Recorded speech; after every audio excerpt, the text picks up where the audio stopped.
ya saben, a uno le gusta estar haciendo malabares y esas cosas. Bienvenidos y bienvenidas a esta tarde todavía porque hay luz de día, noche porque ya son las 7 de la tarde. Antes que nada, quiero decirles que el día de hoy yo le ofrezco, porque mañana es Día del Padre, la transmisión de esta tarde a mi padre, a mi querido padre, bendito sea, sobre todo porque me dio la vida, pero también porque él y nadie más que él me presentó y me hizo saber que existía Jean-Paul Sartre, el autor que hoy nos tiene aquí reunidos y que le toca, sí, porque es su onomástico, pero qué maravilla que mi padre me lo presentó y les voy a contar rápidamente cómo. Mi padre daba clases en el Seguro Social, clases de teatro, y montó una obra allá por los años 70, no hagan cuentas, y la obra era Muertos sin sepultura, una obra escrita por el autor que hoy nos reúne, Jean-Paul Sartre. Yo evidentemente en aquel entonces pues era un niño, no tenía absolutamente ninguna idea de quién era Jean-Paul Sartre. Y hoy en día tampoco podría decir que tengo alguna idea. Conozco, sí, que es, bueno, ahorita conoceremos juntos un poco más de este maravilloso ser humano en toda la extensión de la palabra. Y me voy directo porque hay mucho que decir de Jean-Paul Sartre, mucho. No quisiera aquí. No quisiera como entretenerme demasiado en estas cosas justamente como de las switcheos de cámara y de cosas, porque hay mucho que ver de él, hay muchas imágenes, hay mucho texto y no nos alcanzaría la noche. Entonces no me quiero entretener demasiado en el preámbulo y en el arranque, porque después nos falta tiempo. Entonces, pues ahora sí que aviéntate, que no está hondo, Robertito. Al ratito saludo a todos y cada uno, y bueno, no a todos y cada uno, a los que me vaya dando tiempo, pero bueno, bienvenidos a Mi Teatro es tu Casa. Sabemos que este es un proyecto con causa, ahí está el dato, abajo, ahí lo va diciendo, y para ello les tengo sorpresas, muchas sorpresas. Ya pueden adquirir su cajita feliz. Su cajita feliz contiene una camiseta de Mi Teatro es tu Casa, bien bonita y bien preciosa, que yo me la pongo porque a mí me la regalaron y me encanta.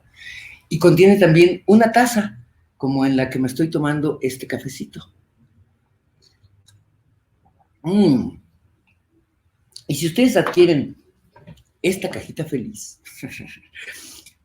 van a, con su aportación, a apoyar a que se adquieran 2 despensas que se van a proporcionar a quien lo solicite a este correo que está aquí toda la tarde. Va a estar ahí diciendo el correo, miteatroestucasa@robertososaoficial.com. Este es un proyecto con causa. Por supuesto, el disfrute de encontrarnos y de reunirnos para conocer a un autor. Ya hice aquí algo que no debía hacer. Pero también tiene esa finalidad maravillosa de poder, nomás les digo que es que quiero poner la película, un documental, estoy aquí. Esto es lo que quiero hacer, eso, más o menos. Este documental lo pueden encontrar ustedes en YouTube, ahí de hecho vienen los datos. Trae información muy interesante y trae imágenes también muy interesantes sobre la vida de Jean-Paul Sartre. Entonces, él nace en París. Hemos tenido mucho o francés o que tiene que ver con Francia, ¿verdad? Quienes se han sumado a este proyecto durante varios sábados no me dejarán mentir. París ha estado muy presente en varias de las lecturas que hemos tenido y hoy no será la excepción. Jean-Paul Sartre es considerado como pues uno de los grandes pensadores del siglo XX, artífice de la corriente filosófica del existencialismo, y cuya obra mereció el reconocimiento del Premio Nobel de Literatura. No más. Galardón que, ¿qué creen? Decidió declinar. Y ya les contaré por qué. Él nace en París, Sartre estudió en la École Normale Supérieure, donde en 1929 se encontró con la que sería su pareja, Simone de Beauvoir, que también la hemos tenido por aquí, en alguno de los sábados de Mi Teatro es tu Casa. Simone de Beauvoir, que también se convertiría en una destacada filósofa.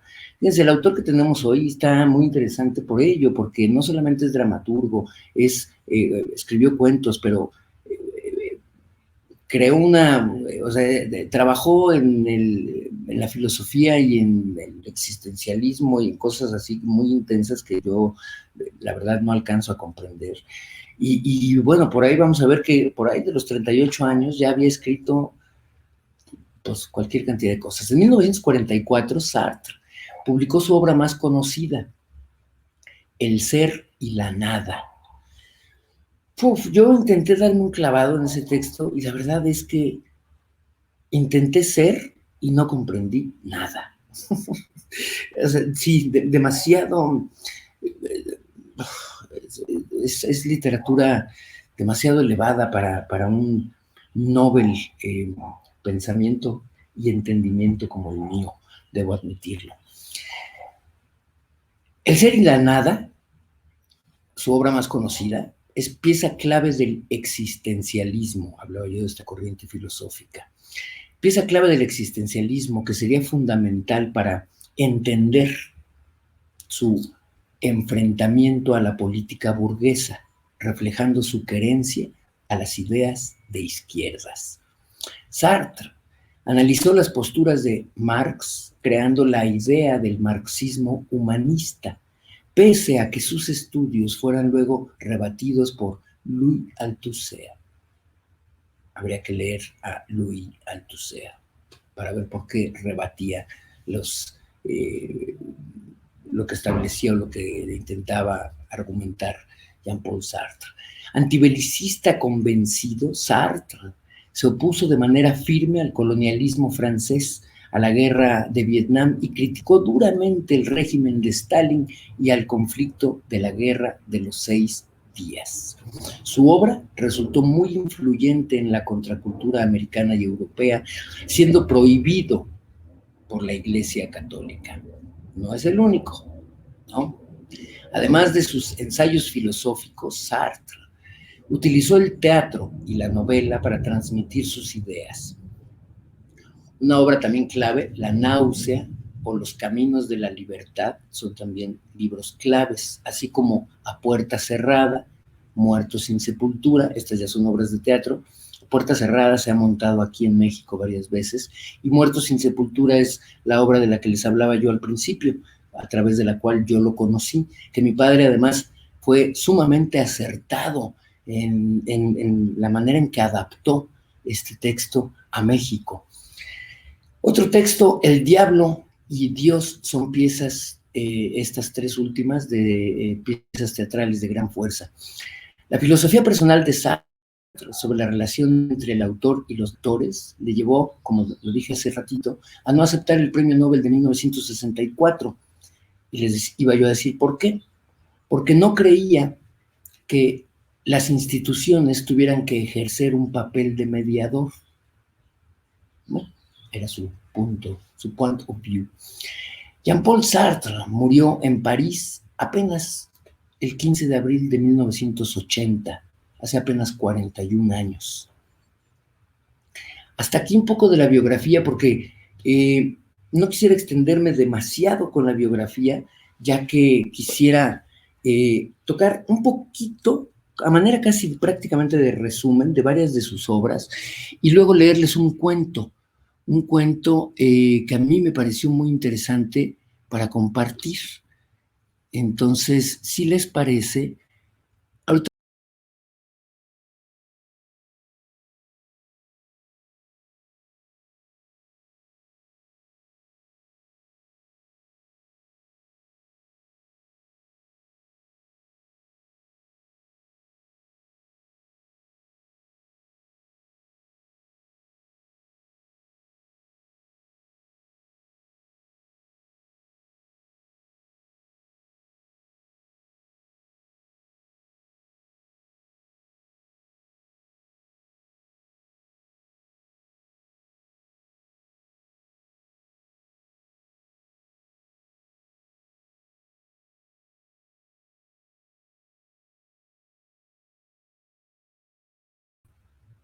a ver si ahí se dejó de escuchar, a ver si ahí ya se oye. ¿Ya se escucha? Se fue el sonido, dice Lindy Echegaray. Se fue el audio, dice Eugenia Herrera. De nuevo, no se escucha. ¿Se escucha o no se escucha? Perdimos audio. ¿Se escucha o no se escucha? Ya, listo. Uf, perdón, no sé por qué se fue el audio. Ya estamos otra vez con el audio ahí. Ok, gracias. Qué bueno que me lo avisan. No, me dicen que ya se escucha. Gracias, Belinda Guillén. Si se escucha ya, Moirach. Si se escucha ya, súbele a tu volumen. Gracias, Betty Flores, que ya se escucha nuevamente. Gracias, gracias por apoyarme con ese tipo de cosas, porque hoy, porque si no, pues es que como le estoy moviendo yo aquí, entonces a lo mejor debo de dejar de moverle, ¿verdad? Ya se escucha. En el cambio de cámara afectó el audio, dice Miguel Gutiérrez. Gracias, Miguel. Es que como insisto, uy, como insisto, entonces no sé cuándo se oye el audio. A ver, yo espero que ahí ya escucha. Podemos ver un poco del documental de Jean-Paul Sartre y el audio se escucha. Es que creo que hay una de las cámaras que es aquella. Ah, ya la caché. Sí, ahí está. Tenía el micrófono desactivado, por eso no se escuchaba. A ver si ahorita no se escucha con eco. Te quiero escuchar narrar la historia de Paganini, dice Lupita Lupita. ¿Cómo no, Lupita Lupita? Vamos a, sí, no es mala idea. De hecho, discutíamos aquí en casa que no solamente hay que hablar de autores o dramaturgos o leer, o sea, está padre leer científicos, músicos, ¿no? Como tu propuesta de Paganini, estaría padrísimo. Del video, dice, deja de escuchar cuando maximizas la pantalla, de acuerdo, del video. Ah, perfecto. No vamos a maximizar la imagen de la pantalla del video. Perdón, en esta toma sí. Lirio Lila dice, saludos a todos. Gracias. Qué bueno que me lo dicen, entonces no voy a maximizar la toma del video, la voy a dejar ahí chiquita, cuando la deje, ahí está ahorita, por ejemplo, el maestro Jean-Paul Sartre, y cuando no, no la voy a poner grande. O cuando la ponga grande, me voy a callar, ¿verdad? Eso sería lo idóneo, evidentemente. Entonces, dicho lo cual,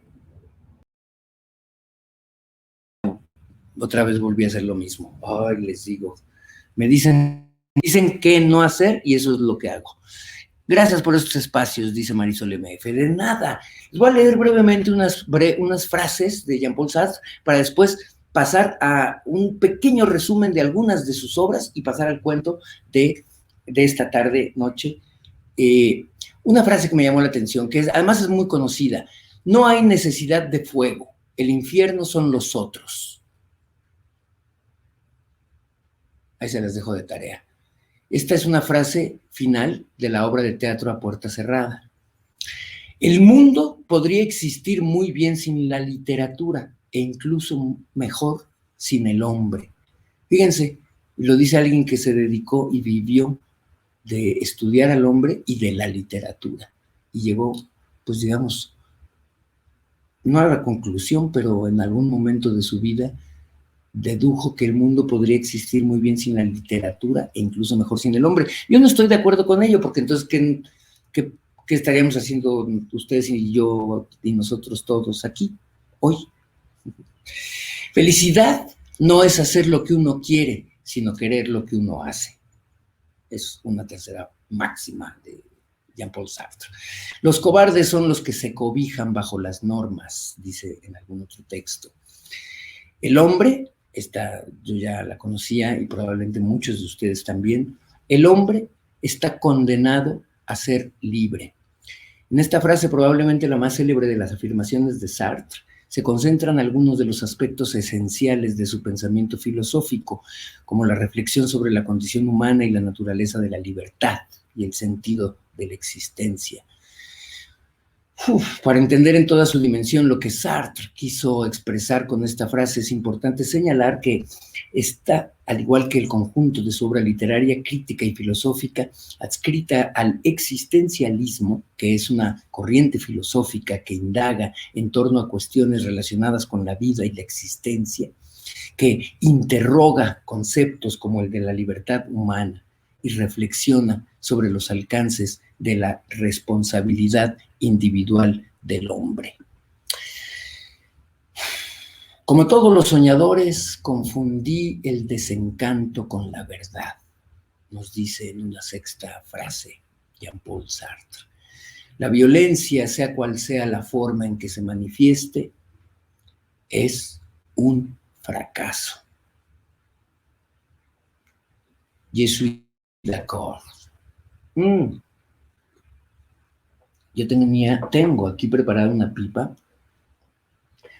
para hacerle homenaje al maestro Sartre, porque casi en todas sus fotos sale o fumando es una rica pipa.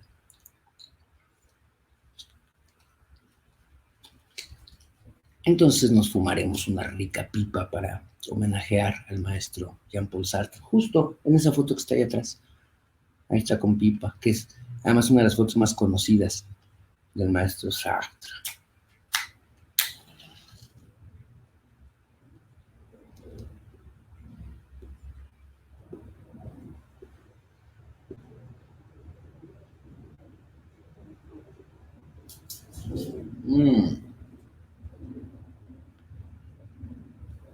Qué rico. Un buen tabaco, una rica pipa, un cafecito, una buena tarde. Y el maestro Sartre dice también, basta con que un hombre odie a otro, ya lo habíamos comentado, basta con que un hombre odie a otro para que el odio vaya corriendo. No es cierto, hablamos de la violencia, pero esto es diferente. Basta con que un hombre odie a otro para que el odio vaya corriendo hasta la humanidad entera.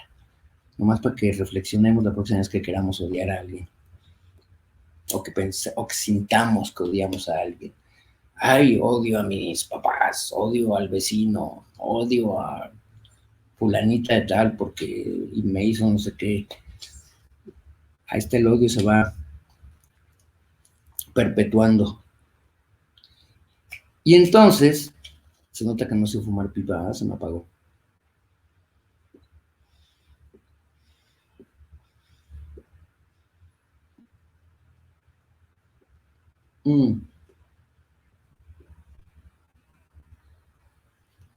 No soy un experto fumador de pipa, pero en cuanto el tabaco agarra, se siente inmediatamente. Y en contraposición con la frase anterior, trata de amar al prójimo. Ya me dirás el resultado. Una frase más. Y la última de Jean-Paul Sartre. La conciencia solo puede existir de una manera, y es teniendo conciencia de que existe.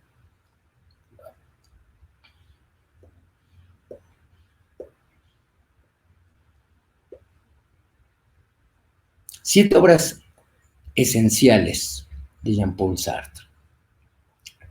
Como ya lo mencionamos hace un ratito, El ser y la nada, Le être et le néant, Essai de ontologie phénoménologique. Por eso con razón no entendí nada, porque una vez les voy a contar, una vez me tocó hacer una obra de Heidegger y Husserl, dos también exponentes fundamentales de la filosofía moderna, y no entendía yo nada. O sea, estudiábamos los textos para aprendérnoslos para un montaje de teatro que dirigió el maestro Roberto Briceño, para un congreso de fenomenología. Fíjense nada más justamente este texto de Jean-Paul Sartre, es un ensayo de ontología fenomenológica, essai d'ontologie phénoménologique. Sí, son pensadores que están hechos de otra cosa. O sea, que su capacidad de discernir la vida o de discernir un pequeño objeto, un pequeño instante, un pequeño momento, digo, por eso los filósofos griegos, que por ahí tenemos algo, pues se dedicaban a eso, a filosofar. Pero bueno, la obra fue esta de El ser y la nada, publicada al terminar la Segunda Guerra Mundial en 1943. Es el libro que expone con rigor en qué consiste el existencialismo de Sartre, o como él prefería llamarlo, la filosofía de la existencia, y permite comprender plenamente sus obras literarias. El ser y la nada se divide en 4 partes: el problema de la nada, el ser para sí, el para otro y tener, hacer y ser. Ay, mamá. Pues sí, no, too much information. Explora las diferencias que existen al contemplar el ser de un objeto versus el ser humano. Deduce que ser humano implica un ser poroso, que funciona en relación con su pasado y que siempre está en proyección hacia el futuro hasta su muerte. Otro texto de él. El existencialismo es un humanismo. El existencialismo es un humanismo. Texto escrito en 1946. La obra está basada en la muy exitosa y concurrida conferencia expuesta por Sartre al finalizar la Segunda Guerra Mundial en 1945, es decir, antes del ser y la nada. Es un manifiesto que explica en un lenguaje sencillo en qué consiste su existencialismo. Habría que darle una buscada para ver a qué se refiere con un lenguaje sencillo. Expone en qué consiste la libertad del ser humano, que es libre de escoger su propio destino, pero esto necesariamente implica asumir con responsabilidad las consecuencias de todas sus decisiones. O sea, no es ser libre nomás porque sí, sino lo que implica asumir la responsabilidad, o más bien con responsabilidad, las consecuencias de todas y cada una de tus decisiones. Un tercer texto de los 7 fundamentales de Sartre, Crítica de la razón dialéctica, escrito en 1960. En este libro, Sartre desarrolla el concepto del existencialismo marxista.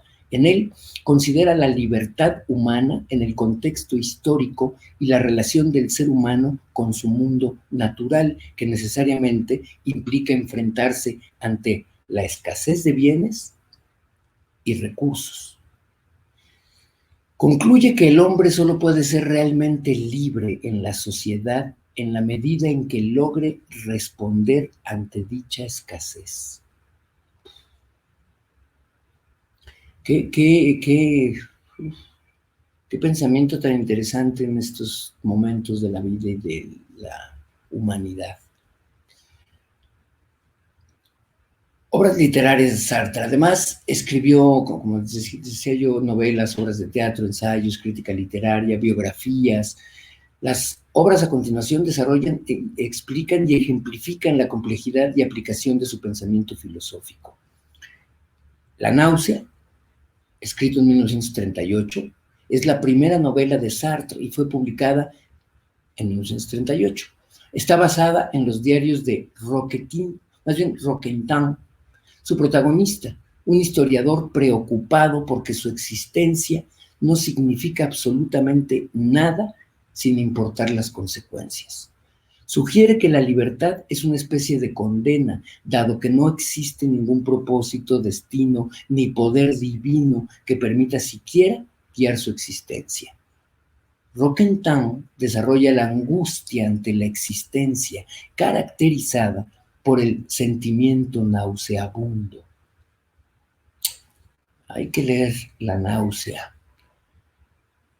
Un antepenúltimo texto antes de pasar al cuento de Sartre, Las moscas, escrito en 1943. Esta es una obra de teatro que recrea el mito de Electra. Orestes, hermano de Electra, el protagonista, considera la posibilidad de vengar la muerte de su padre, Agamenón, asesinado por Clitemnestra. Ay, no, bueno, yo les tengo que contar. Yo ahorita no la había leído, estoy leyendo la Ilíada de Homero.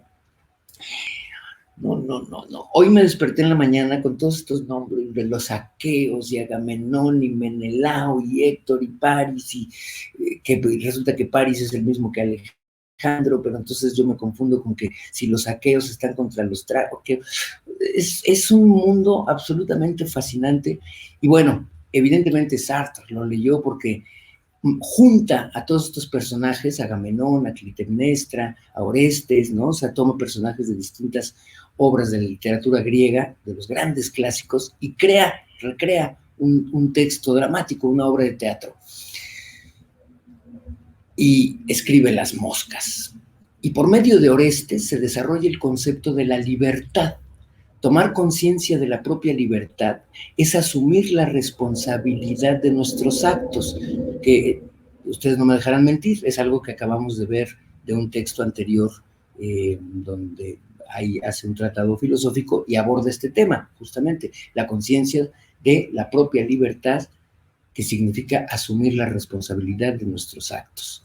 En el caso de Orestes, hablando de Las moscas, de Jean-Paul Sartre, esta responsabilidad consiste en convertirse en asesino e ir en contra de los deseos del dios Júpiter y de su pueblo, junto con el castigo que esto pueda representar. No, bueno, ya me imagino, porque Júpiter, pues en el caso de los griegos, pues viene siendo Zeus. Y ayer, por ejemplo, justamente lo que leíamos era que Zeus, sí, así, casual, con la mano en la cintura, le dice a Poseidón, que pues es el que hace que se arremoline la tierra, pues que le tumbe los muros a los aqueos que acaban de construir para que no lo atraviesen los troyanos. Entonces resulta que acá Orestes, ¿no? De acuerdo a Jean-Paul Sartre, pues decide ponerse ahora sí que con Sansón a las patadas. No con Sansón, sino con Júpiter a las patadas. Qué maravilla. Y esto a través de una obra de teatro. El sexto texto, penúltimo, de los que quiero así como brevemente hablar para entrar ya en el cuento, la última media hora, es A Puerta Cerrada, que es la que les decía yo que se ha montado varias veces en México. A Puerta Cerrada, Jean-Paul Sartre la escribió en 1944. Es una obra de teatro en la que 3 personajes quedan encerrados en el infierno, el cual consiste en un cuarto con 3 sillones, sin ventanas, espejos o tiempo, donde no pueden pestañear, cerrar los ojos o dormir. La obra desarrolla la complejidad de las relaciones humanas, la codependencia que crea la necesidad de ser visto y conocer cómo nos ven los otros. Ay, así que como diría quien lo dijo, no disparen, somos puras mujeres. Ay, la codependencia que crea la necesidad de ser visto y conocer cómo nos ven los otros. La necesidad de poseer a otro y coartar su libertad, o de ser el objeto de deseo y admiración de otro. Ufa. Esta obra se concluye con la famosa frase, el infierno son los otros, la que les mencionaba hace ratito. El último texto que, a modo de reseña, Las manos sucias, escrita en 1948, es una obra de teatro. El protagonista, Hugo, pertenece al Partido Comunista y decide asesinar al líder del partido por colaborar con los enemigos y traicionar los principios del partido. La obra sopesa los valores ideológicos versus los pragmáticos y explora los problemas que conlleva ser un intelectual políticamente activo. como les decía yo hace rato, a la edad de 38 años ya había escrito 3 obras de teatro, 3 obras de carácter filosófico, en las cuales explicaba el método de Husserl, que Husserl era discípulo de Heidegger, con vistas a la constitución de una psicología fenomenológica. Había publicado también, estamos hablando de un Jean-Paul Sartre a los 38 años, La náusea, y una serie de cuentos, Eróstrato, que es el cuento que vamos a leer hoy, o Eróstrato en griego.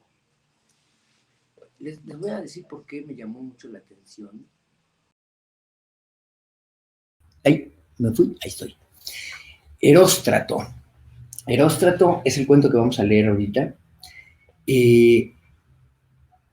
Fíjense, primero les voy a dar como el antecedente mitológico griego, de dónde viene este personaje, Eróstrato. Fue un pastor de Éfeso, convertido en incendiario. Fue responsable, nomás, ahí se los dejo de tarea, fue responsable de la destrucción del templo de Artemisa de Éfeso, considerado una de las 7 maravillas del mundo antiguo. ¿Cuándo? El 21 de julio del año 536 a.C. Claro que en aquella época no era el mismo calendario, pero para que tengamos una referencia. O sea, estamos hablando de hace 2000, ¿en qué año estamos? 2021, hace 2370 años. Eróstrato, pues eso hizo, nomás provocó un incendio que destruyó el templo de Artemisa, una de las 7 maravillas del mundo antiguo. Esto lo hizo coincidiendo, según la fecha y según Plutarco, con el nacimiento de Alejandro Magno.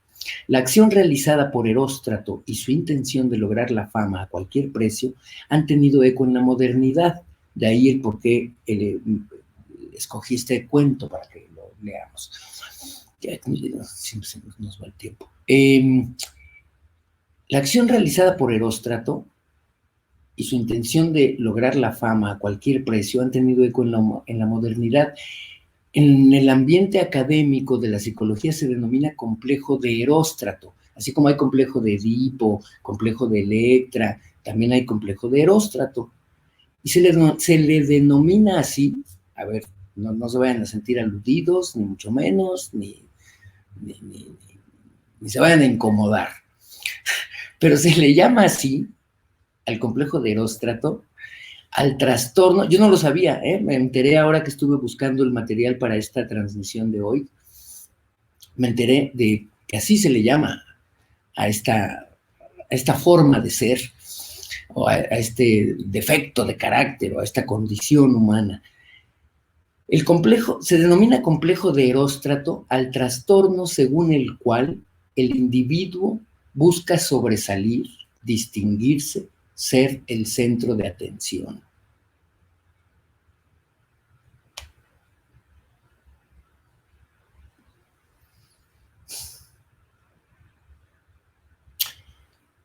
Jean-Paul Sartre no es el único que ha tocado este tema a partir de este personaje de Eróstrato, que ya nos viene desde, ya lo vimos, 2400 años, cuando quemó el templo de Artemisa.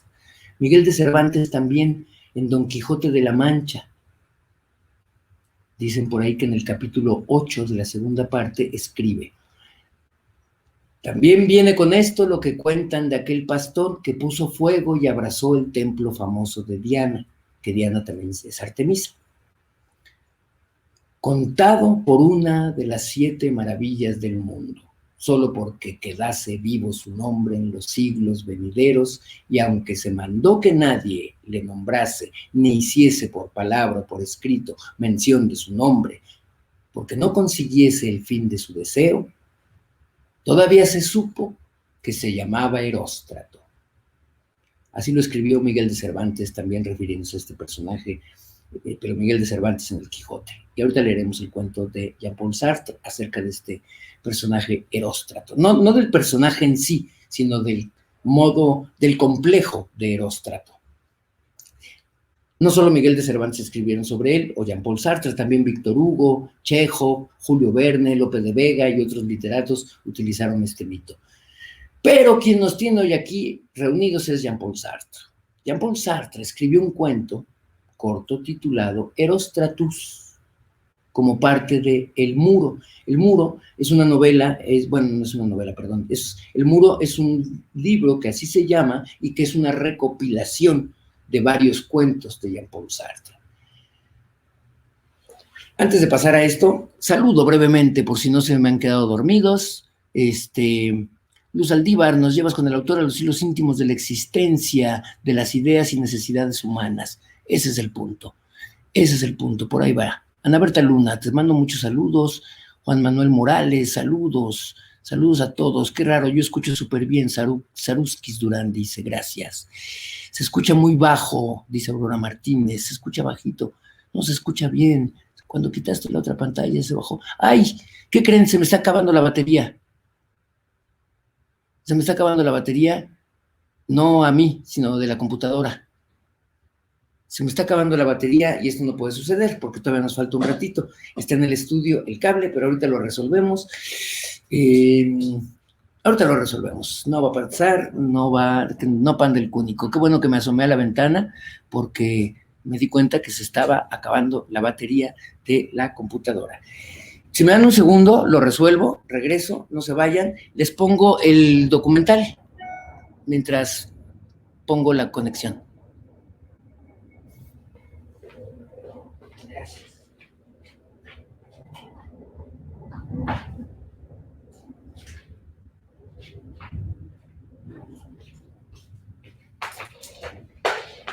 Voy a conectarlo, aunque sea del baño. Gracias.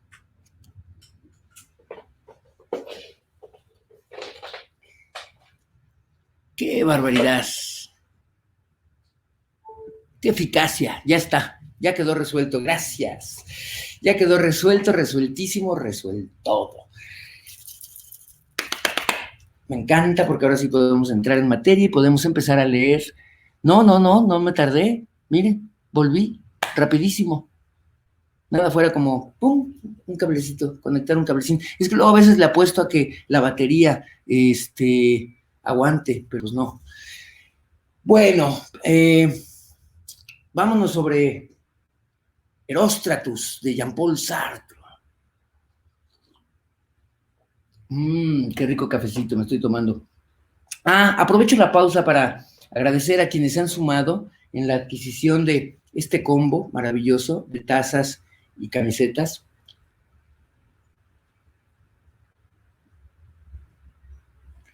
Son las camisetas de Mi Teatro es tu Casa, con el logo, que vienen adentro de esta cajita, que trae su sello y todo.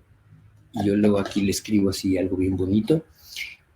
Porque al adquirir su camiseta y su taza, como lo hemos comentado, están apoyando a que podamos adquirir un par de despensas para que se las podamos hacer llegar a quienes nos escriban a miteatroestucasa@robertososaoficial.com. Esto con la finalidad de apoyar a quienes, pues, artistas de la escena, de las artes escénicas, se han visto afectados por el desempleo a causa del COVID-19, que ya, pues, de hecho fue lo que dio origen a este proyecto de Mi Teatro es tu Casa.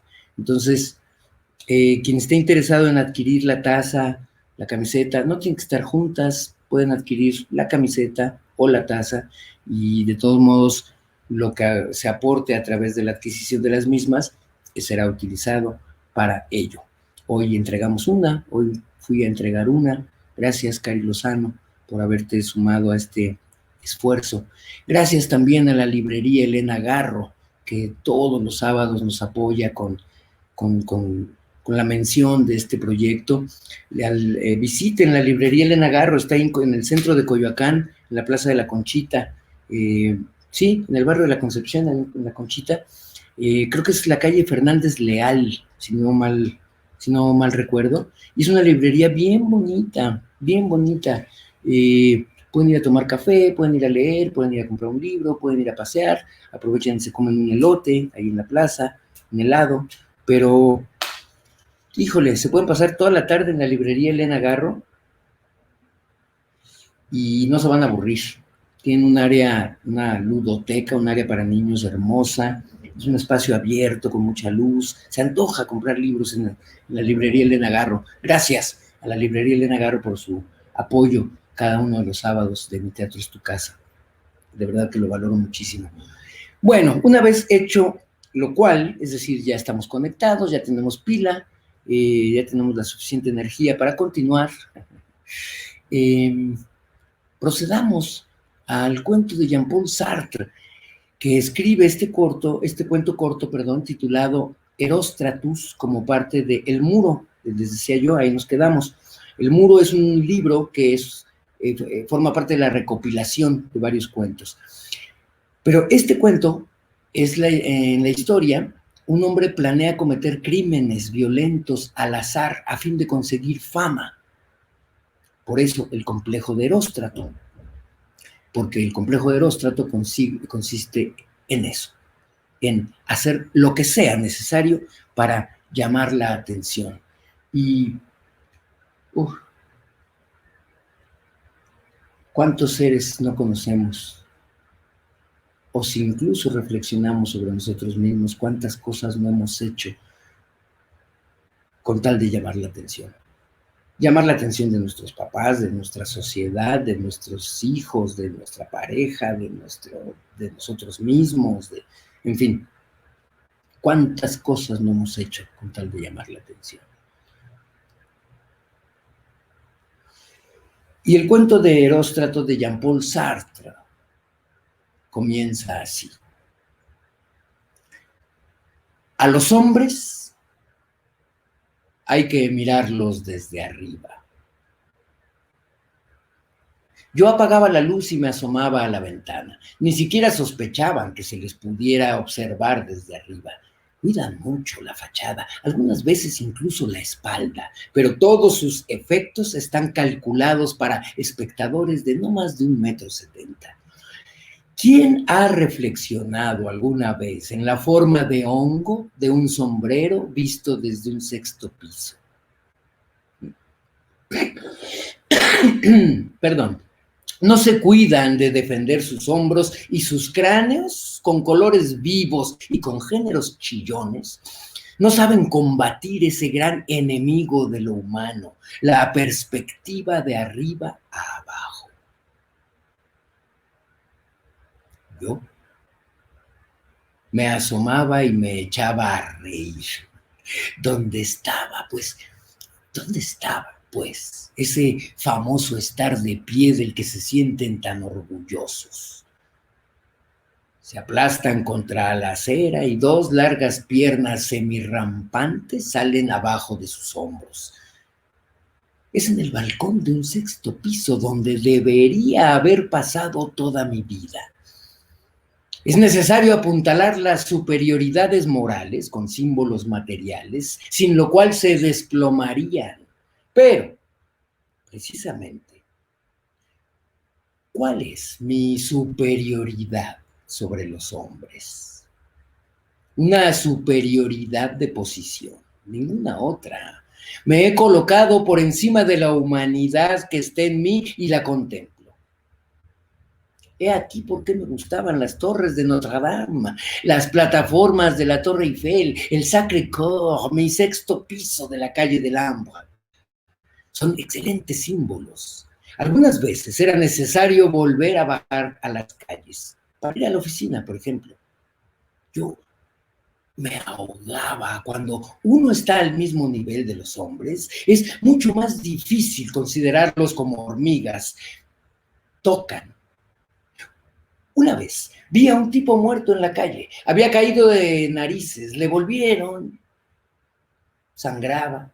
Vi sus ojos abiertos, su aire opaco y toda esa sangre.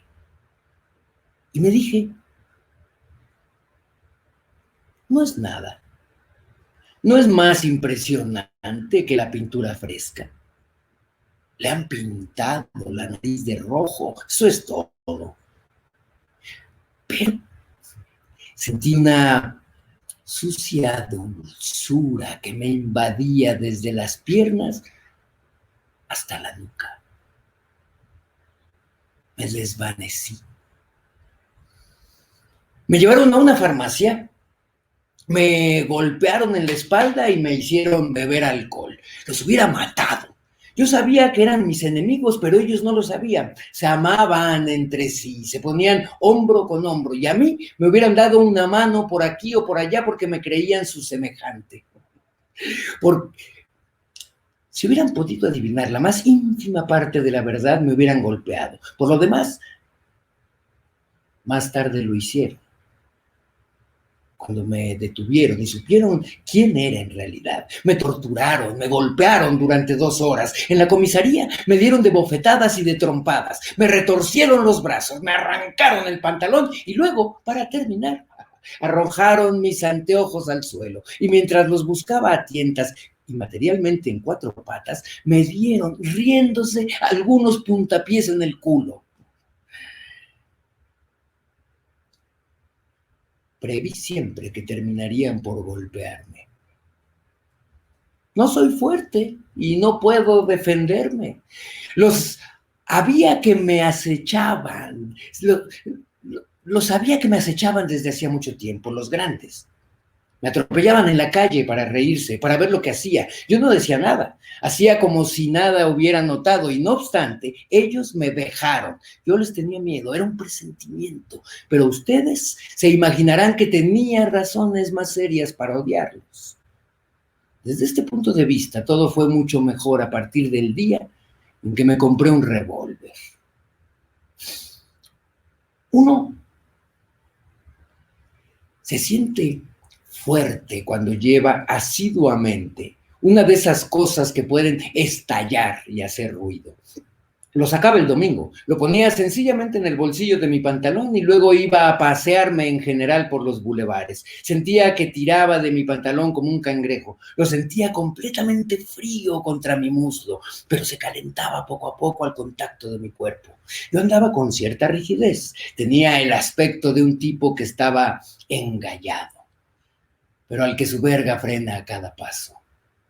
Deslizaba la mano en el bolsillo y tocaba el objeto de cuando en cuando. Entraba en un mingitorio, aún allí, adentro, ponía mucha atención, porque a menudo hay vecinos. Sacaba mi revólver, lo sopesaba, miraba su culata de cuadros negros y su gatillo negro que parece un párpado semicerrado. Los otros, los que veían desde afuera mis pies separados y la parte de abajo de mis pantalones, creían que orinaba, pero nunca orino en los mingitorios. Una tarde se me ocurrió la idea de tirar a los hombres. Era un sábado por la noche. Había salido en busca de Lea, una rubia que callejea ante un hotel de la calle Montparnasse.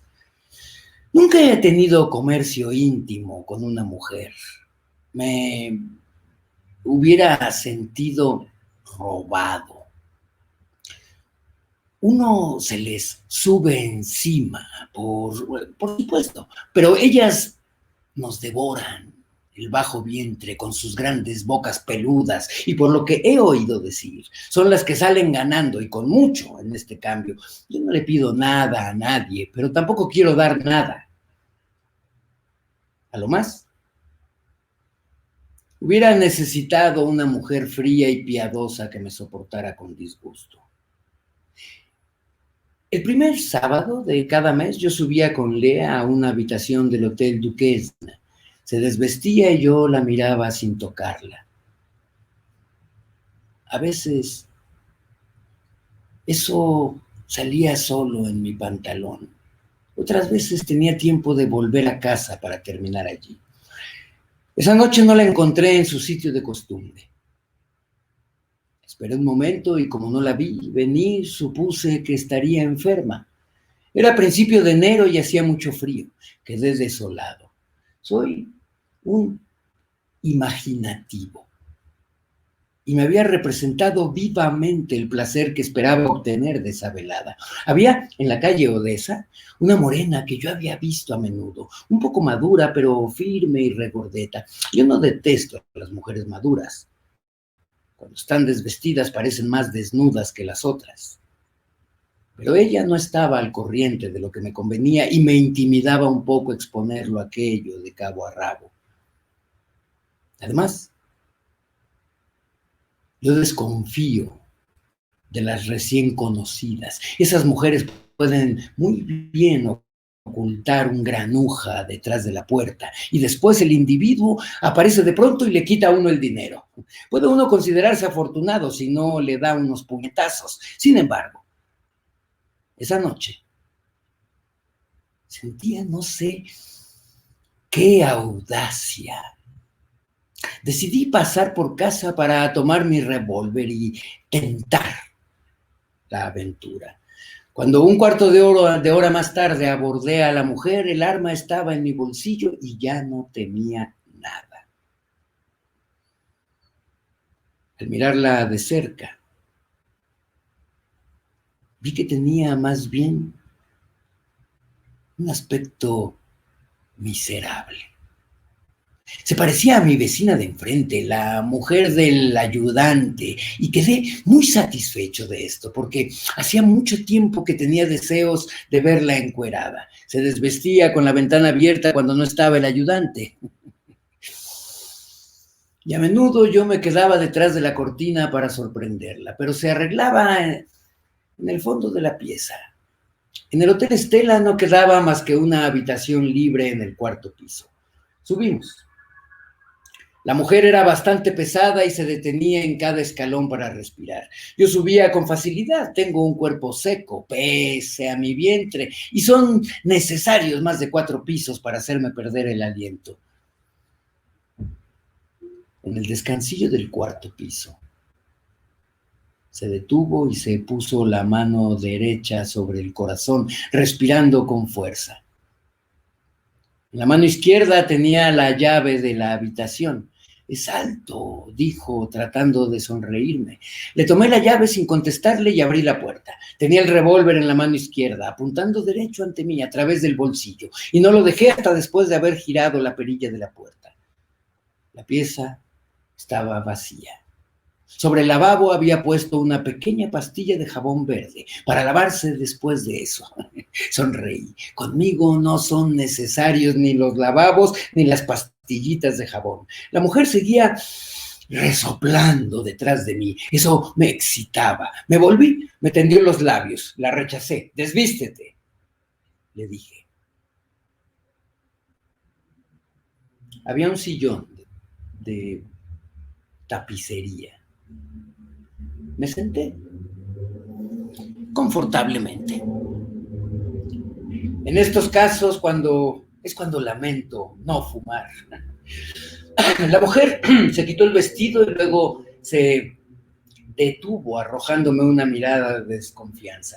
¿Cómo te llamas?, le dije, echándome hacia atrás. Jaime. Pues bueno, Jaime. Date prisa. Estoy esperando. ¿No te desvistes? Le dije, no te ocupes de mí. Dejó caer los calzones a sus pies. Después los recogió y los colocó cuidadosamente sobre su traje junto con el corpiño. ¿Así que eres un viciosillo, querido? ¿Un perezosito?, me preguntó. ¿Quieres que sea tu mujercita la que haga todo el trabajo? Al mismo tiempo dio un paso hacia mí y, apoyándose con las manos sobre los brazos de mi sillón, trató pesadamente de arrodillarse ante mis piernas, pero la levanté con rudeza. Nada de eso, le dije. Me miró con sorpresa. Pero, ¿qué quieres que te haga? Nada, caminar, pasearte, no te pido más. Se puso a andar de un lado a otro con aire torpe. Nada molesta más a las mujeres que andar cuando están desnudas. No tiene costumbre de apoyar los talones en el suelo.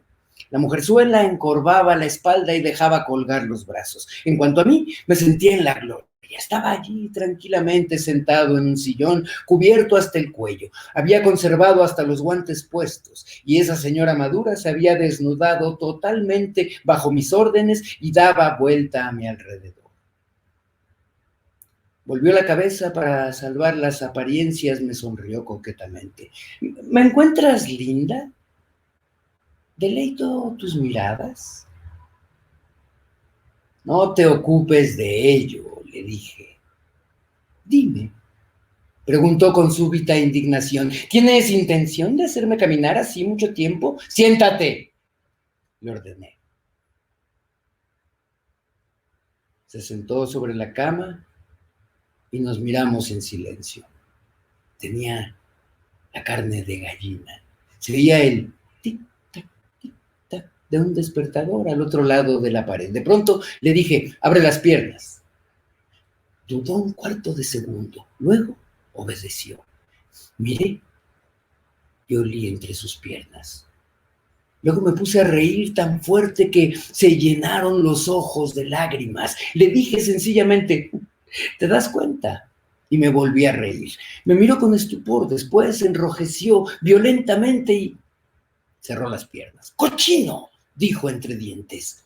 Pero yo reía más fuerte. Entonces se levantó de un salto y tomó su corpiño de la silla. ¡Hey, alto!, le dije, esto no ha terminado. Te daré enseguida 50 francos, pero quiero algo por mi dinero. Ella tomó nerviosamente sus calzones. Pero no entiendo, ¿comprendes? No sé lo que quieres, y si me has hecho subir para burlarte de mí, entonces saqué mi revólver y se lo mostré. Me miró con aire serio y dejó caer sus calzones sin decir nada. Camina, le ordené. Paséate. Se paseó durante 5 minutos. Luego le di mi bastón y la obligué a hacer ejercicio. Cuando sentí mi calzoncillo húmedo, me levanté y le tendí un billete de 50 francos. Lo tomó. Hasta luego, agregué.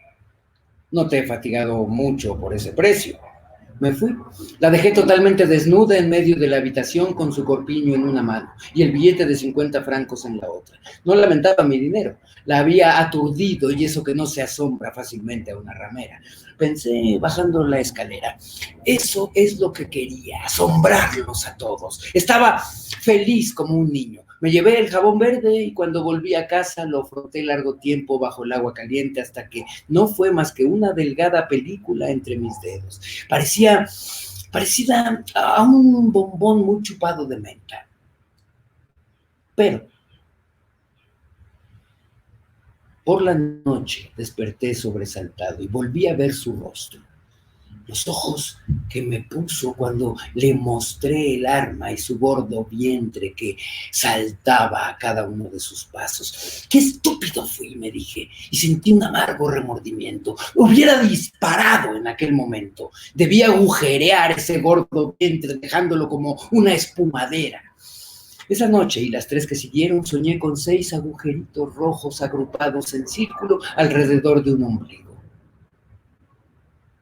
Desde entonces, no volví a salir sin mi revólver.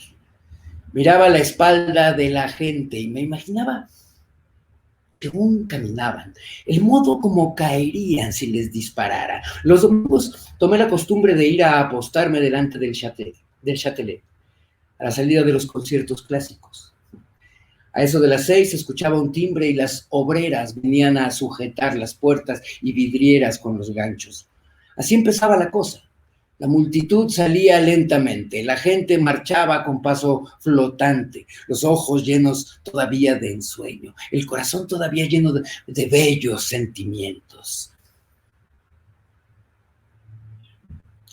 Había muchos que miraban a su alrededor con aire asombrado.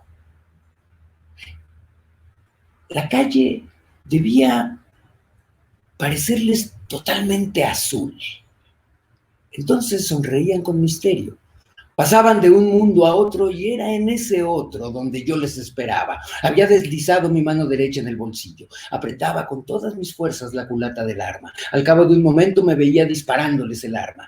Los derribaba como muñecos en un juego de feria. Caían unos sobre otros y los sobrevivientes, presas de pánico, refluían en el teatro rompiendo los vidrios de las puertas. Era un juego muy enervante. Mis manos temblaban. Por último, me veía obligado en ir a beber un coñac en Revés para reconfortarme. A las mujeres no las hubiera matado, les hubiera tirado a los riñones o quizá a las pantorrillas para hacerlas bailar. Todavía no tenía nada decidido, pero se me ocurrió hacer todo como si mi decisión estuviera tomada. Comencé por arreglar los detalles accesorios. Fui a ejercitarme en un polígono de la feria de Denfert-Rochereau. Mis cartones no eran muy buenos, pero los hombres ofrecen blancos más grandes, sobre todo cuando se tira a quemarropa. Enseguida me ocupé de mi publicidad. Elegí un día en que todos mis colegas estaban reunidos en la oficina. Un lunes por la mañana, por sistema, era muy amable con ellos, aunque tenía horror de estrecharles la mano. Se quitaban los guantes para decir buenos días. Tenían una obscena manera de desnudar la mano, de bajar el guante y deslizarlo lentamente a lo largo de los dedos, descubriendo la desnudez gruesa y arrugada de la palma. Yo conservaba siempre mis guantes puestos. El lunes por la mañana no se hace gran cosa. La dactilógrafa del servicio comercial vino a traernos los recibos. Le Mercier bromeó con ella amablemente y cuando salió, todos detallaron sus encantos con enervante competencia. Luego hablaron de Lindbergh. Les gustaba mucho Lindbergh. Yo les dije, a mí me gustan los héroes negros. ¿Y los africanos?, preguntó Massé. No, negros. Como se dice, magia negra. Lindbergh es un héroe blanco, no me interesa. Vaya, a ver si es fácil atravesar el Atlántico, dijo agriamente Boxan. Les expuse mi concepto de héroe negro. Un anarquista, resumió Le Mercier. No, dije suavemente. Los anarquistas quieren a su manera a los hombres. Sería entonces un trastornado. Pero Massé, que tenía algunas lecturas, intervino en ese momento. Conozco su tipo, me dijo. Se llama Eróstrato. Quiso ser célebre y no encontró mejor medio que quemar el templo de Éfeso, una de las 7 maravillas del mundo antiguo. Oh. ¿Y cómo se llama el arquitecto de ese templo? No me acuerdo, confesó. Hasta creo que nunca se ha sabido su nombre. ¿De veras? ¿Y usted recuerda el nombre de Eróstrato? Ya ve que no había calculado tan mal. La conversación terminó con estas palabras. Pero quedé tranquilo. La recordarían en su momento. En cuanto a mí, que hasta entonces no había oído jamás hablar de Eróstrato, me envalentoné con su historia. Hacía más de 2000 años que había muerto y su recuerdo brillaba todavía como un diamante negro. Comencé a creer que mi destino sería corto y trágico. Aquello me dio miedo al principio y después me acostumbré. Si se mira desde cierto punto de vista es atroz, pero desde otro otorga al instante que pasa una belleza y una fuerza considerables. Cuando bajaba a la calle sentía en el cuerpo un extraño poder. Llevaba encima mi revólver, esa cosa que estalla y hace ruido, pero no sacaba de él mi seguridad, sino de mí mismo. Yo era un ser perteneciente a la especie de los revólveres, de los petardos y de las bombas. También yo, un día, al terminar mi sombría vida, estallaría e iluminaría el mundo con una llama violenta y breve como el estallido del magnesio. En esa época, me ocurrió tener muchas noches el mismo sueño. Yo era un anarquista. Me había colocado al paso del zar y llevaba conmigo una máquina infernal. A la hora precisa llevaba el cortejo, estallaba la bomba y saltábamos en el aire. Yo, el zar y 3 oficiales adornados de oro bajo los ojos de la multitud.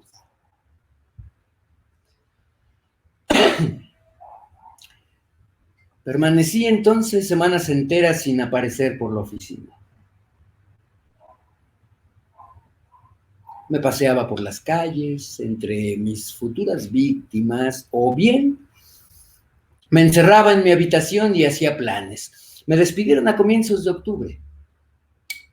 Ocupé entonces mis ocios en redactar la siguiente carta que copié en 102 ejemplares. Señor, usted es célebre y de sus obras se imprimen 30,000 ejemplares. Voy a decirle por qué. Porque ama a los hombres.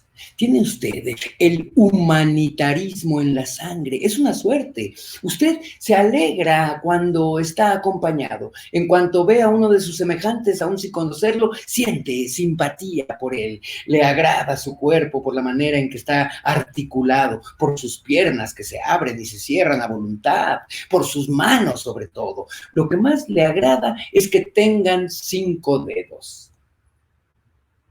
Se deleita cuando el vecino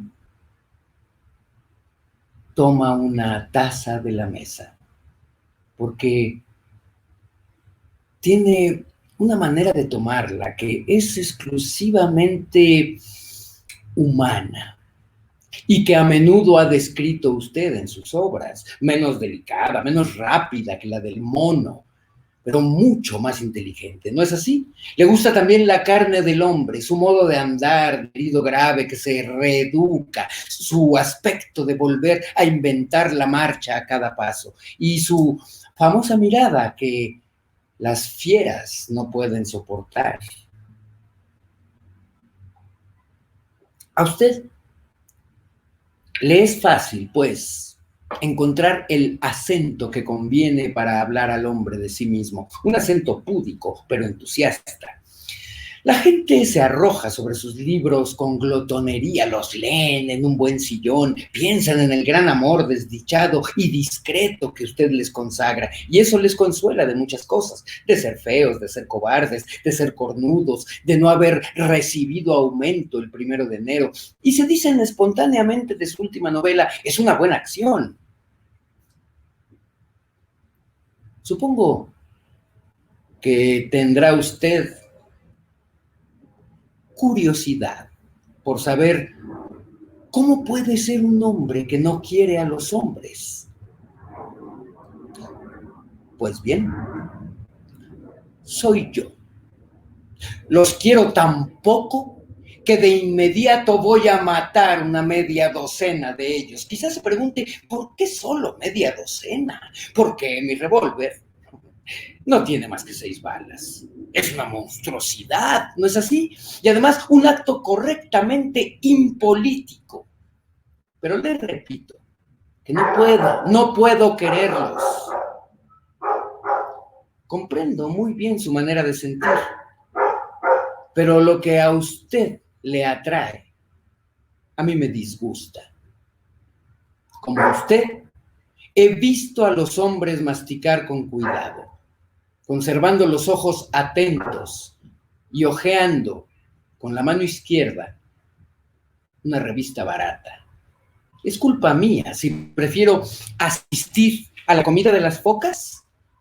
El hombre no puede hacer nada con su cara sin que ello se convierta en una escena de fisonomía. Cuando mastica, conservando la boca cerrada, los ángulos de su boca suben y bajan y parecen pasar sin descanso de la serenidad a la sorpresa llorosa.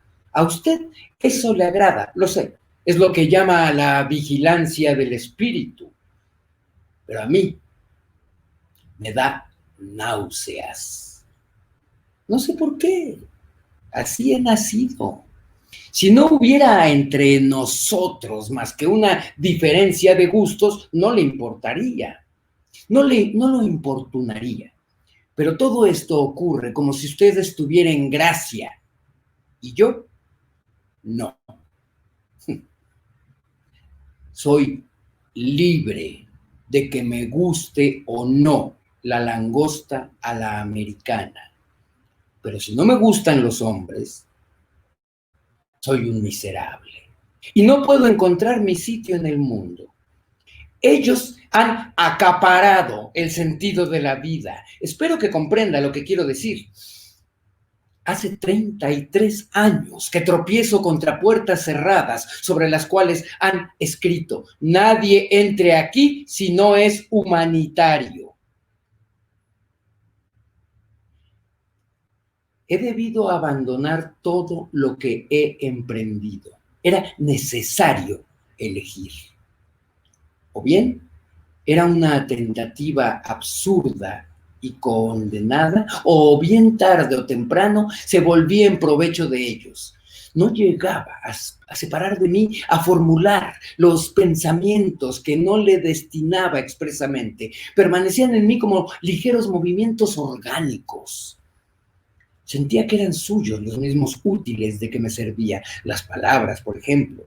Hubiera querido palabras mías, pero aquellas de las que dispongo se han arrastrado en no sé cuántas conciencias, se arreglan solas en mi cabeza y en virtud de la costumbre que han tomado en otras y con repugnancia las utilizo para escribirle. Pero es la última vez, ya se lo digo, hay que querer a los hombres o de lo contrario, apenas si le permiten a usted picotear. Voy a tomar ahora mismo mi revólver, bajaré a la calle y veré si se puede lograr algo contra ellos. Adiós, señor. Tal vez será a usted a quien encuentre. Entonces no sabrá nunca con qué placer le haré saltar los sesos. Si no, y es el caso más probable, lea los diarios de mañana. En ellos verá que un individuo llamado Paul Gilbert mató en una crisis de furor a 5 transeúntes en el Boulevard Edgar Quinet.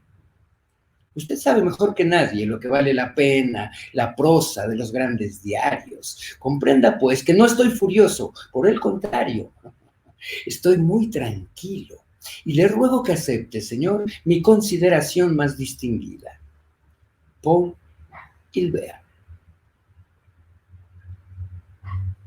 Coloqué las 102 cartas en 102 sobres y escribí sobre ellos las direcciones de 102 escritores franceses. Luego puse todo en un cajón de mi escritorio con 6 libretas de sellos de correos. Durante los 15 días que se siguieron salí muy poco. Me dejaba invadir lentamente por mi crimen. En el espejo, donde a veces iba a mirarme, comprobaba con placer los cambios de mi rostro. Los ojos se habían agrandado, se comían toda la cara, estaban negros y tiernos tras de los espejuelos, y yo los hacía girar como planetas, bellos ojos de artista y de asesino. Pero esperaba cambiar mucho más profundamente todavía después de la matanza. Vi las fotos de esas 2 lindas muchachas sirvientas que mataron y robaron a sus patronas. Vi las fotos del antes y después. Antes, sus rostros se balanceaban como discretas flores encima de sus cuellos de tallo. Respiraban limpieza y apetecible honestidad. Una discreta tierra había ondulado del mismo modo sus cabellos, y más tranquilizadora todavía que sus cabellos rizados, que sus cuellos y que su aire de estar de visita en casa del fotógrafo, era su semejanza de humanas, semejanza tan evidente que ponía de inmediato de manifiesto los lazos de sangre y las raíces naturales del grupo familiar. En el después, sus caras resplandecían como incendios, llevaban el cuello desnudo de las futuras decapitadas, arrugas por todas partes, horribles arrugas de miedo y de odio, pliegues, agujeros en la carne, como si un animal con garras hubiera arañado en redondo sobre sus caras. Y esos ojos, siempre esos grandes ojos negros y sin fondo, como los míos, ya no se parecían. Cada una llevaba a su manera el recuerdo de su crimen común. Si basta, me decía, un delito en el que el azar tuvo la mayor parte de transformar así esas cabezas de orfelinato, ¿qué no puedo esperar de un crimen enteramente concebido y realizado por mí? Se apoderaría de mí y trastornaría mi fealdad demasiado humana. Un crimen, eso corta en dos la vida del que lo comete. Ha de haber momentos en que no desearía volver atrás, pero está allí, detrás de uno, obstruyendo el túnel, ese mineral chispeante. No pedía más que una hora para gozar del mío, para sentir su puño aplastante. Por eso, ahora, sacrificaría todo. Decidí ejecutarlo en la calle Odessa. Aprovecharía el enloquecimiento para huir, dejándolos recoger sus muertos. Correría, atravesaría rápidamente el Boulevard Edgar Quinet, volvería rápidamente a la calle de l'Ambre. No necesitaría más de 30 segundos para llegar a la puerta de la casa donde vivo. En ese momento, mis perseguidores estarían todavía en el Boulevard Edgar Quinet. Perderían mi rastro y necesitarían seguramente más de una hora para volverlo a encontrar. Los esperaría en mi casa y cuando los sintiera golpear la puerta, volvería a cargar mi revólver y me dispararía en la boca. Yo vivía más cómodamente. Me había entendido con un fondero de la calle Babán que me hacía llevar a la mañana y a la noche buenos platitos. El dependiente llamaba. Yo no abría, esperaba algunos minutos, luego entreabría la puerta y veía en un gran cesto colocado sobre el suelo algunos platos llenos que humeaban. El 27 de octubre a las 6 de la tarde me quedaban 17 francos con 50 centavos. Tomé mi revólver y el paquete de cartas. Bajé. Tuve el cuidado de no cerrar la puerta para poder entrar más rápidamente después de dar el golpe. No me sentía bien. Tenía las manos frías y la sangre amontonada en la cabeza. Los ojos me cosquilleaban. Miraba la tienda, el hotel de las escuelas, la papelería donde compré los lápices y no reconocía nada. Me decía, ¿cuál es esta calle? El Boulevard Montparnasse estaba lleno de gente. Tropezaban conmigo, me empujaban, me golpeaban con los codos o los hombros. Yo me dejaba sacudir, me faltaban las fuerzas para deslizarme entre ellos. Me vi de pronto en el corazón de esa multitud, horriblemente solo y pequeño. ¿Cuánto mal podrían hacerme si quisieran? Tuve miedo por el arma que llevaba en el bolsillo. Me parecía que debían adivinar que estaba allí. Me mirarían con ojos duros y me dirían, ¡hey! Pero con alegre indignación clavándome sus patas de hombre, linchado. Me arrojarían por encima de sus cabezas y volvería a caer en los brazos como una marioneta. Juzgué más discreto dejar para el día siguiente la ejecución de mi proyecto. Fui a comer a la Coupon por 6 francos 60. Me quedaban 70 céntimos que tiré a la calle. Me quedé 3 días en mi habitación sin comer, sin dormir. Había cerrado las persianas y no me atrevía ni a aproximarme a la ventana ni a encender la luz. El lunes alguien llamó a la puerta. Retuve la respiración y esperé. Al cabo de un minuto, llamaron de nuevo. Fui de puntitas a mirar por el ojo de la cerradura. No vi más que un pedazo de tela negra y un botón. El individuo llamó otra vez. Luego bajó. No supe quién era. Por la noche tuve visiones, frescas palmeras, agua que corría, un cielo violeta por encima de una cúpula. No tenía sed, porque de vez en cuando iba a beber en el grifo de la cocina, pero tenía hambre. Volví también a ver a la ramera morena. Era en un castillo que yo había hecho construir sobre los cauces Noiré, sobre la cauce Noiré, a 20 leguas de toda población. Estaba desnuda y sola conmigo. La había obligado a ponerse de rodillas, amenazándola con mi revólver y a correr en 4 patas. La había atado luego a un pilar y después de explicarle largamente lo que iba a hacer, la había acribillado a balazos. Estas imágenes me turbaron en tal forma que debí satisfacerme. Después permanecí inmóvil, en la oscuridad, con la cabeza absolutamente en blanco. Los muebles crujían, era las 5 de la mañana. Hubiera dado cualquier cosa por salir de mi pieza, pero no podía bajar debido a la gente que caminaba por las calles. Llegó el día.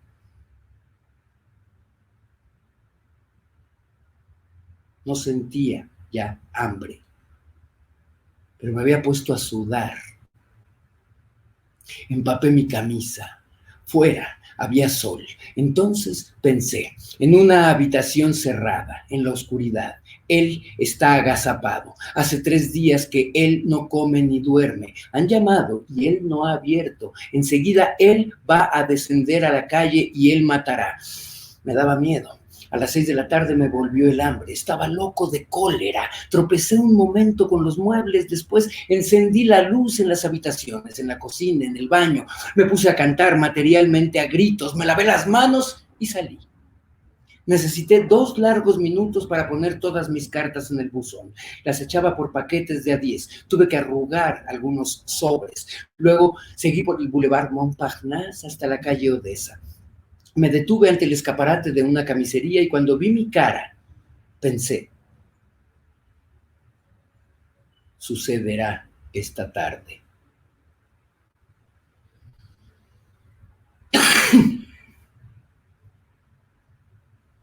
Me aposté en la parte alta de la calle Odessa, no lejos de una toma de gas, y esperé. Pasaron 2 mujeres, iban del brazo. La rubia decía, habían puesto tapices en todas las ventanas y eran los nobles del país los que representaban. ¿Están tronados?, preguntó la otra. No es necesario estar tronado para aceptar un trabajo que da 5 luises por día. 5 luises, dijo la morena deslumbrada. Agregó al pasar a mi lado. Y además me imagino que debía divertirles ponerse los trajes de sus antepasados. Se alejaron. Tenía frío, pero sudaba abundantemente. Al cabo de un momento vi llegar a 3 hombres. Los dejé pasar. Necesitaba 6. El de la izquierda me miró e hizo chasquear la lengua. Desvié la mirada. A las 7:05, 2 grupos que se seguían de cerca desembarcaron del Boulevard Edgar Quinet. Eran un hombre y una mujer con 2 niños. Detrás de ellos venían 3 viejas. La mujer parecía colérica y sacudía al niñito por el brazo. El hombre dijo con voz monótona, es latoso, también este mocoso.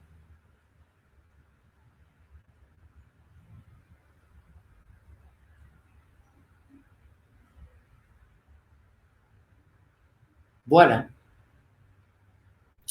Hasta aquí. Hasta aquí. Espero que se hayan entretenido tanto como yo. Y nos pasamos un poquito de la hora. Siempre así suele sucedernos. Pero quiero agradecer el que hayan permanecido. Gracias a todos. Gracias, Victoria Navidad. Gracias, Aruskis, que siempre estás y que además me apoyas respondiendo ahí con cosas que veo que contestas. Les agradezco a todos, todas, quienes hayan conectado a esta noche de Mi Teatro es tu Casa. Y bueno, pues vale mucho la pena, ¿no? Leer al maestro Jean-Paul Sartre. ¿Cómo no? Está muy entretenido. Aquí están las camisetas de Mi Teatro es tu Casa. Miren, qué bonito por atrás.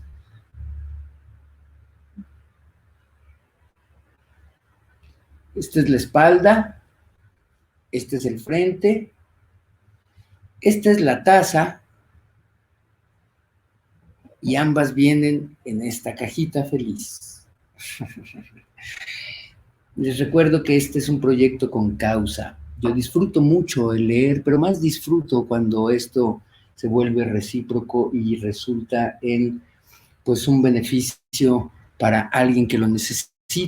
Entonces, si están interesados en apoyar este proyecto, que como ustedes lo saben, entrar y escucharlo es gratuito, pero si pueden ustedes apoyar, pues no es para mí, es para adquirir despensas y que se las podamos hacer llegar a quienes en este momento más lo necesiten debido al confinamiento. Ya nos regresaron a semáforo amarillo, hay mucha gente que perdió su empleo, compañeros de las artes escénicas, tramoyistas, utileros, carpinteros, incluso actores, actrices que no tienen empleo y que los teatros siguen todavía viviendo una situación muy austera porque pues hay un afore, ¿no? Máximo de 30, y entonces pues está siendo la situación muy difícil. Y esta es la finalidad de este proyecto, al cual yo espero que ustedes se sumen. Es, por supuesto, voluntario, pero pues ayudemos a ayudar, ¿no?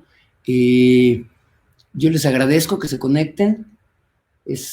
Son las 8:30 de la noche de un sábado 19. El próximo sábado, como se los anuncié desde principios de mes, tendremos a George Orwell, porque pues abordamos al autor que le toca el nacimiento. Entonces el próximo sábado es George Orwell con su 1984. Se va a poner bueno. Bueno, yo espero que se ponga bueno. Haremos lo necesario. Como ustedes ven, a veces se me falla la tecnología porque pues no es lo mío. Entonces quiero así como, ¿no? Cambiar de cámara y entonces se complica lo del audio y hago estas cosas así, entonces que se baja el sonido y hasta me regañan, ya no se oye, no sé qué. Pero se hace lo que se puede y miren, ya ni les puse el documental, pero lo pueden ustedes encontrar. Pueden encontrar el documental. El otro, mi hermana me regañó y dice, es mucha información, no pongas tanta imagen, y con tu lectura basta. Y a lo mejor tiene razón, pero yo trato como de jugar y armo aquí todo un set. Bueno, nos vemos el próximo sábado 26, me parece, en Mi Teatro es tu Casa. Ahí lo estaremos anunciando. Gracias a todos y a cada una por conectarse, por sus comentarios. Y sí, exacto. Feliz Día del Padre. Pásenla bien, coman con sus hijos, y si son hijos, coman con sus padres. Yo, sí, comeré con mi hija, la disfrutaré enormemente. Nadie somos los mejores padres, porque nadie aprendimos a hacerlo, o nacimos sabiéndolo, pero viva el amor. Bueno, ya, porque si no, luego yo aquí me sigo platicando. Les agradezco muchísimo a todos y a todas. Y ya leeré sus comentarios con calma, más ya a medianoche. Ahorita ya es hora de cerrar el changarro. Feliz Día del Padre, cuídense mucho, no bajemos la guardia, sigamos cuidándonos. Y pues yo solo pasaba por aquí.